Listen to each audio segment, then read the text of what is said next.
Hello, this is the narrated and annotated version of the presentation shared with members. Peter Ware, Chair of the Trustee Board, welcome to those present to the meeting and introduce the trustees in attendance.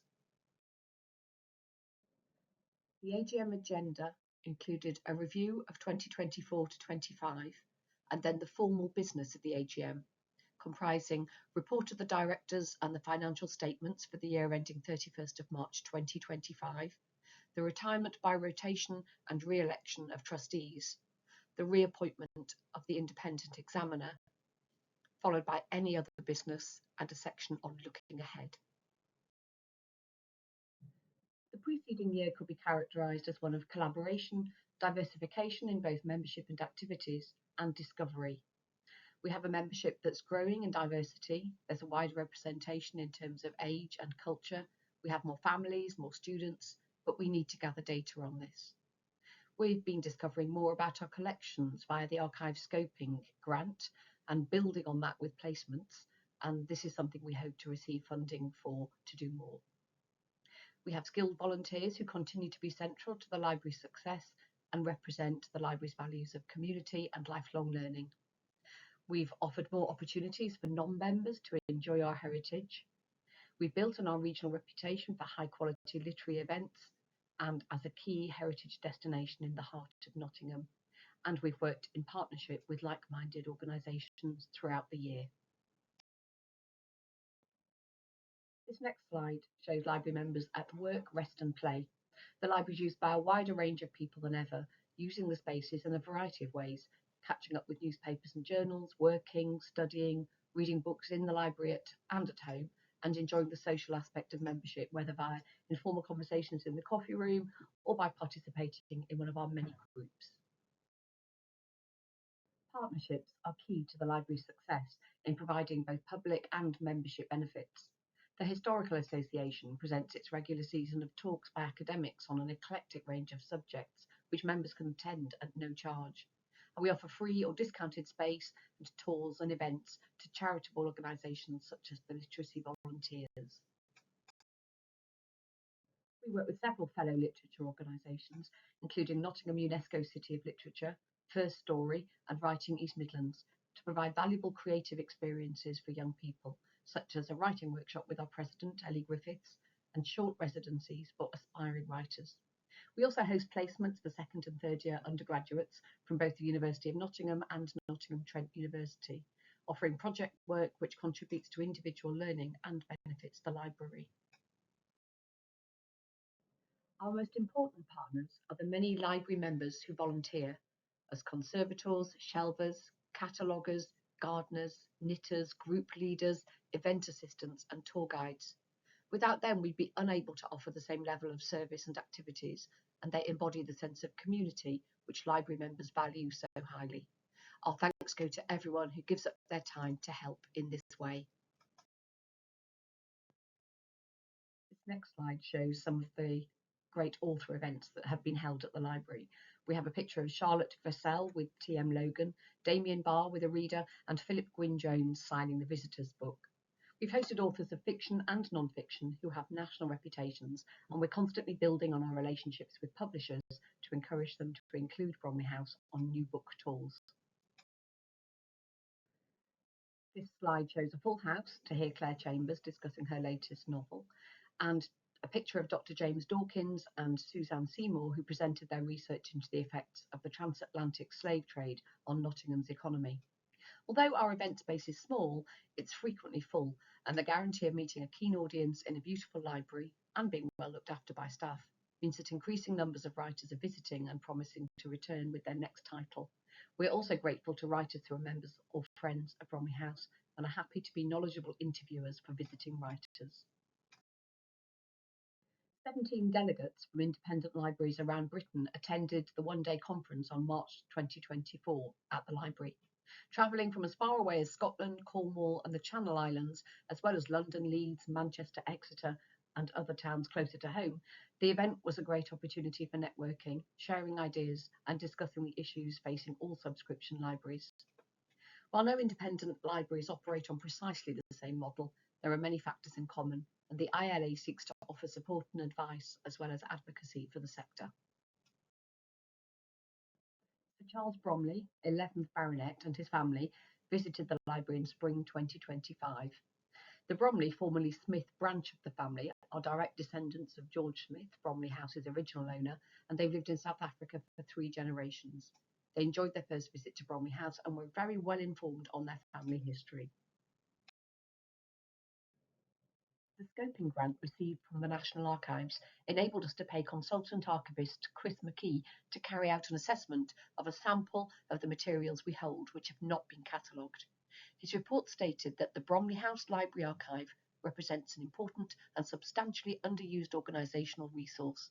Greater knowledge and understanding of the archive would enable the library to better share, celebrate and promote its rich heritage, develop exciting new audience engagement and programming, and support research across areas of local history, book history, genealogy and more. The findings of the scoping grant have encouraged us to apply for a cataloguing grant from the National Archives. Around 1,750 books were cleaned and repaired by conservation volunteers during 2024 to 25. Our conservation team leaders also worked on the Case 1 project. This involved working on every book in Case 1, assessing its condition, cleaning it and updating its record. This work will feed into future decisions about how and where to store particular books and will be relevant material to consult during future valuations. For the security of members, books and the building as a whole, we've installed more CCTV cameras in the library and outside. We're in regular touch with our neighbourhood safety officer and her team at the City Council and with the local police to log incidents, report antisocial behaviour and work with partners to make Angel Row safer and cleaner. The Library Services team have changed book location information on our catalogue, which is publicly available, to make them safer, and we've reviewed the status of several books to clarify which volumes can and cannot leave the building. If any members feel unsafe or witness concerning behaviour near or inside the library, please do ask at the counter to speak to a senior member of staff, and we will pass anything relevant on to the authorities. We're also investigating the installation of RFID, radio frequency identification, to keep our collection safe and deter potential criminals. There have been improvements in the state of this part of the city centre recently. We hope they continue and will do all we can to encourage them with the help of the authorities. Moving on to the financial statements for 2024 to 25. The annual report and unaudited financial statements for the year ended 31st of March 2025 have been available for inspection and are presented for members' approval. They comprise various reports from the Board of Trustees, including explanations of the key features of the year, and are largely self-explanatory. As ever, there are a few points that need to be brought to members' attention. 2024 to 25 has continued the improvement in the library's finances, again without drama. Through a combination of increased subscriptions and improved trading activity and careful control of costs, the library returned another surplus of income over expenditure. The income and expenditure numbers have been distorted by the grants and the spend on the Onward and Upward project, but otherwise the result has been better than expected. The management team and staff have again done well in delivering a strong result. Paul Harrison, the Treasurer, talked through the financial statements. In 2024 to 25, we made an operating surplus of £63,000, representing an improvement of £24,000 in terms of operating performance year on year. The principal differences may be summarised as follows. There was a net increase in income of £154,000. Grants, donations and legacies were up £36,000, public grants by £70,000, charitable activities up £24,000, trading activities up £15,000, and investment income up £9,000. There was an increase in expenditure overall of £129,000, comprising staff costs up by £23,000, property-related costs up £61,000, including a £16,000 write-off of building works, additional professional fees of £63,000 relating to the Onward and Upward project, and net cost savings over the remaining areas of spend of £18,000. And this year, the financial markets delivered a modest increase in the paper value of our investments of £3,000. The Treasurer presented several graphic representations of elements of the financial statements. This slide shows income by type and illustrates stability of both subscription income and investments. Subscriptions remain the main source of income. The next slide shows member numbers at the beginning of each year from April 2020. Membership figures remain stable at around 2,000. The library does not advertise membership, but new members come via word of mouth or having taken a tour or a visit or become aware of the library on social media. The graph outlining costs by type shows that payroll costs remain by far the largest expenditure, as expected. Costs associated with property and overheads continue to rise for the library, as for everyone else. There are no significant notes to the other cost analysis, except to point out that the very high specific project cost represents the £70,000 of public funding for the onward and upward feasibility study. As a consequence of financial activities in the preceding year, net assets and reserves rose by £66,000 at 31st of March 2025. Tangible assets were down by £44,000 and investments were up by £3,000. This is largely the result of the movements in the market value of the portfolio at year end. There was an increase in working capital of £7,000 and cash at bank was up by £101,000 as a result of our activities. The charity retains usable reserves at 31st of March amounting to around £731,000, which is a rise of £104,000 compared to the £627,000 at the same point in 2024. Investment income is likely to rise in the coming year due to having increased our portfolio by £150,000. Looking forward, the 2025 to 26 budget again reflected the board's caution, notwithstanding the increase in subscriptions effective from April 2025. It assumed a modest income surplus of £5,000 for the year at an operational level, based on income of £408,000 and costs of £403,000. However, the loss of one of the tenants from the half year will reduce expected income this year by £20,000 without reducing costs. Actual income for the first half year amounts to £212,000, which is about £7,000 more than budget due to a donation and better event income offsetting other timing differences, and costs of £184,000, which is around £20,000 less than budget due to timing differences. The unexpected departure of Bernardo's from their ground floor retail unit creates a significant hole in income for the current financial year, and looking forward, addressing this annual hole in the budget is a priority, and we're currently exploring different ways of using that space, whether for our own use or for a new commercial tenant or a combination of uses which can make up the shortfall. Meanwhile, the current year budget is likely to make a loss instead of the modest £5,000 budgeted. Management will continue to monitor costs with the aim of bringing the result for the year in line with the revised forecast. Progress from the low points of 2021 and 2022 has continued for another year, the uncertainties notwithstanding. For the second year, we've reported healthy net income, but the future remains uncertain. The loss of one of our tenants provides an opportunity to review what the library needs going forward and how that's to be financed. The next year or so are going to be a challenge, especially given the current government's approach to pay, employment and taxation. Questions were invited about the trustees' report and financial statements and on the library's finances more generally. There was one question from a member about the availability of the accounts on the library website. It was confirmed that they are available to view. The financial statements and the trustees' report were approved by the meeting. The Treasurer proposed the reappointment of independent examiner Roger Spencer, and the vote was carried. The Treasurer advised that if a substantial capital project were to take place, the library would need to have audited accounts, but that in present circumstances, independent examiners were adequate. The two board members who were required to retire by rotation and stand for re-election were Kat Arnold and Martin Gorman. Both trustees were re-elected. Moving forward to talking about future plans, We are undeterred by having to put onward and upward on the back burner, and we continue to seek a solution to our lack of access for anyone in a wheelchair and to many people with limited mobility. At present, we are exploring possibilities for access via the former Bernardo shop. If it will offer us a lift and a level route to the garden, we will apply for funding to transform the unit, ideally into a multi-use space for our use and for hires, events, workshops, meetings, a gallery, pop-up, retail and more. We will keep members informed, and we may well be using the space for short-term lets and pop-up shops in the meantime.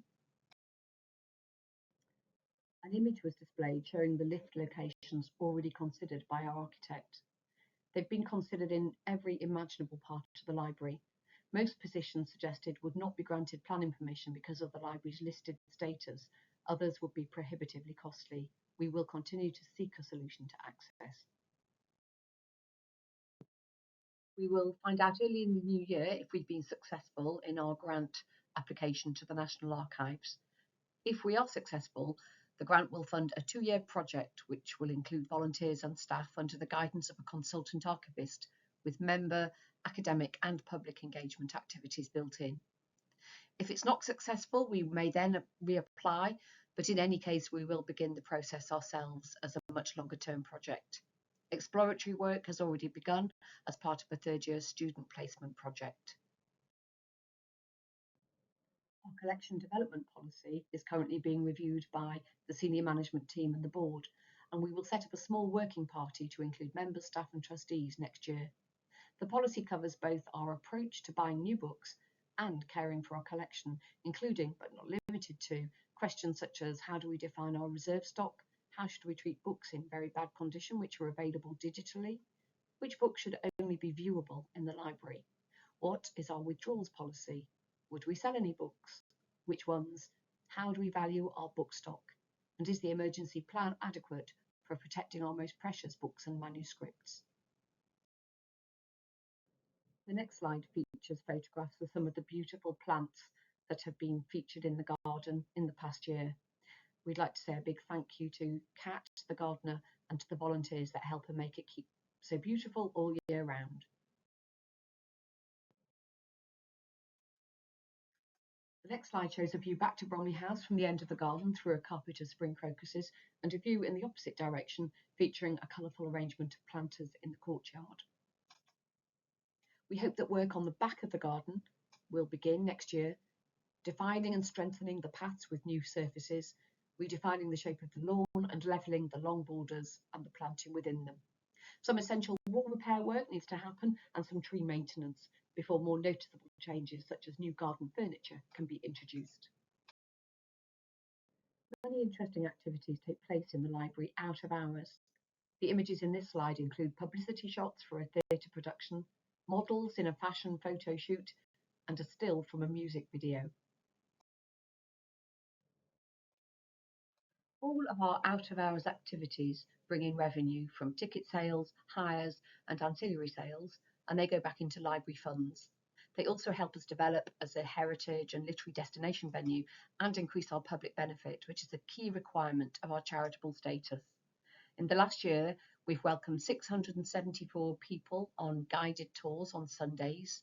We remain committed to running Heritage Open Day, and 133 people visited in 2025, completely free of charge. We still run out of hours group visits, hires, events and activities, and we're trying to anticipate and future-proof for changes in how people access heritage and membership services.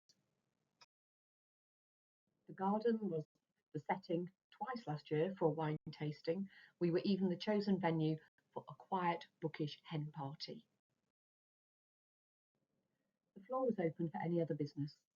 Questions were raised by members about disability access issues, the possibility of members funding scholarships for sixth formers, changing the day and time of the AGM and making it hybrid, online and in person, making the library membership more attractive to young people, suggestions regarding new groups, and a request for the garden and main library doors to be closed in cold weather. At the end of the meeting, the chair thanked all Bromley House members for their ongoing support, and from the staff and trustees, all members are wished a very Merry Christmas and a Happy New Year.